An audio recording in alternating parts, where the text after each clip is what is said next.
दोस्तों नमस्कार, news India 85 पे मैं हूं निगम जी। मैं इस समय गोरखपुर में, और गोरखपुर में हमारे साथ कुछ युवा जुड़ गए हैं। मैं बात करूंगा कि राम राज में रावण को विजय हुई है, उस पर मैं बात करूंगा कि चंद्रशेखर आज़ाद को युवा अब किस रूप में देख रहा है और भारत की राजनीति में कहां तक उनको देख रहा है। मेरे साथ जुड़ गए हैं आकाश पासवान जी। आकाश जी, मेरे चैनल में आपका बहुत बहुत स्वागत है। बहुत बहुत धन्यवाद साथी। इस राम राज में एक रावण की जीत हुई है, उस पर क्या कहेंगे? और जिस तरह रावण जो है संसद के अंदर दहाड़ रहे हैं और उनके वीडियो जिस तरह वायरल हो रहे हैं, लोग देख रहे हैं, तो क्या लगता है आपको? पहली बात तो हम आपके चैनल के माध्यम से भाई चंद्रशेखर आज़ाद रावण को जीत की बधाई देते हैं। एक तरफ जहां पूरा मेन स्ट्रीम लगा था उनको हराने में, बीजेपी ने अपना सारा एनर्जी लगाया, इंडिया अलायंस ने पूरा एनर्जी लगाया, इवन बीएसपी भी उनके अगेंस्ट प्रत्याशी उतारी थी और सभी पॉलिटिकल पार्टियों ने ज़बरदस्त प्रयास किया उस सीट को जीतने के लिए। बावजूद इसके चंद्रशेखर आज़ाद रावण पहली बार लोकसभा लड़े और 1.5 लाख वोटों से जीत के आए। ये अपने आप में बहुत बड़ा इतिहास उन्होंने कायम किया है। हमें लगता है अगर इंडिया अलायंस उनको सपोर्ट कर दी होती तो इस चुनाव में सबसे बड़े अंतर से कोई जीत के आता तो चंद्रशेखर आज़ाद रावण होते। जिस तरह से देश के एक एक मुद्दे को लेकर चंद्रशेखर आज़ाद जो है संसद के अंदर बोल रहे हैं, क्या लगता है कि कोई इसके पहले इस तरीके से बोलने वाला नहीं था?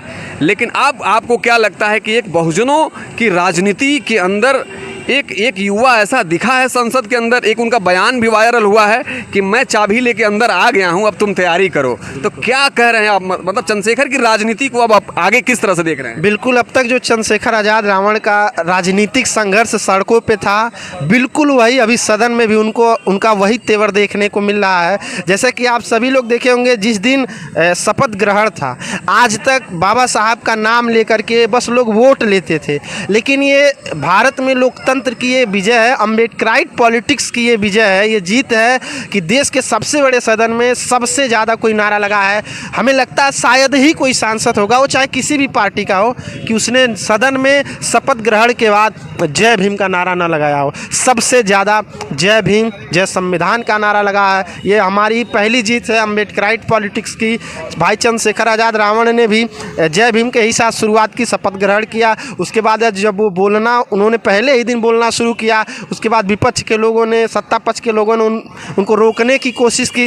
तभी उन्होंने कहा कि अब मैं अंदर आ गया हूं और अब तुमको मुझे भी सुनना पड़ेगा। और यकीनन तौर पर देखिए, पूरे देश का आस चंद्रशेखर आज़ाद रावण पे जाके टिक चुका है, क्योंकि हमारी जो बहुजन पॉलिटिक्स है, जो अम्बेडकराइट पॉलिटिक्स है, वो पूरी तरीके से चंद्रशेखर आज़ाद रावण पर सेंट्रलाइज हो चुका है।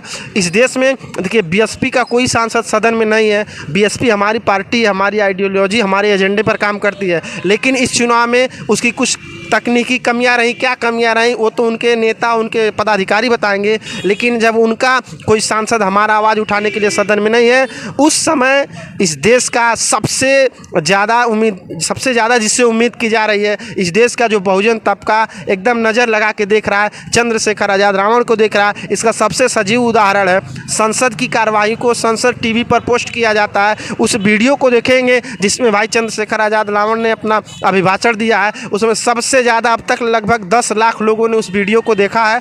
दूसरे नंबर पर कोई नेता चल रहे हैं तो राहुल गांधी हैं, तीसरे नंबर पर अखिलेश यादव जी हैं। ऐसे करते आएंगे, मोदी जी इसमें कहीं नज़र नहीं आ रहे हैं। मोदी के वीडियो पर 70,000 व्यूज़ हैं, चंद्रशेखर आज़ाद रावण के वीडियो पर 10 लाख व्यूज़ हैं।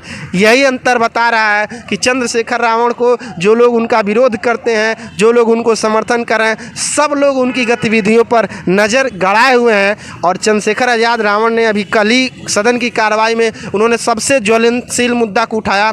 उन्होंने कहा कि इस देश का जो सबसे प्राचीन रेजिमेंट है, चमार रेजिमेंट को बहाल कराने की मांग उठाई। ये अपने आप में बहुत क्रांतिकारी फैसला है।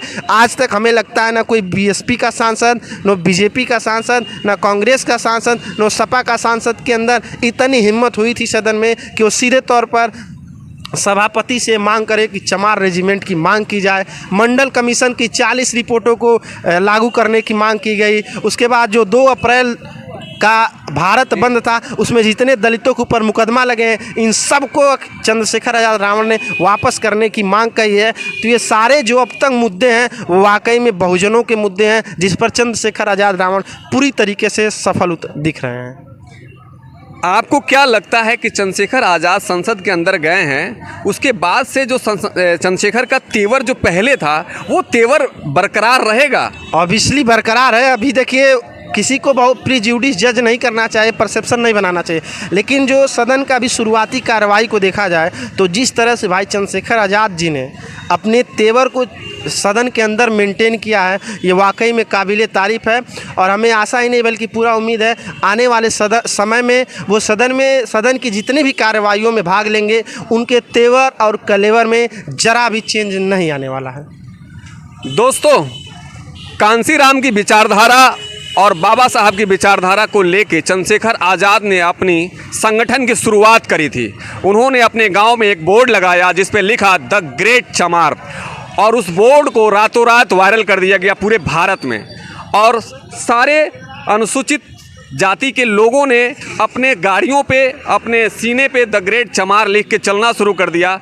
और भी चंद्रशेखर आज़ाद ने एक बात, बाबा साहब की कही हुई बात को फॉलो किया। बाबा साहब ने कहा था कि अपने दरवाजे पे लिख दो, अपने दीवारों पे लिख दो कि तुम इस देश के शासक हो। ठीक चंद्रशेखर आज़ाद इस चीज़ों को फॉलो किए, और आज चंद्रशेखर आज़ाद जिस तरीके से कांसीराम साहब की विचारधारा और बाबा साहब की विचारधारा को लेके आगे बढ़ रहे हैं, और इसी की देन है कि आज संसद के अंदर चंद्रशेखर आज़ाद की एंट्री हुई है, और प्रधानमंत्री मोदी के बराबर वोटों से उन्होंने नगीना सीट से जीतकर संसद के अंदर आज बहुजनों की आवाज़ बन रहे हैं। न्यूज़ इंडिया 85 पे मैं निगम जी गोरखपुर से लाइव बनाऊंगा।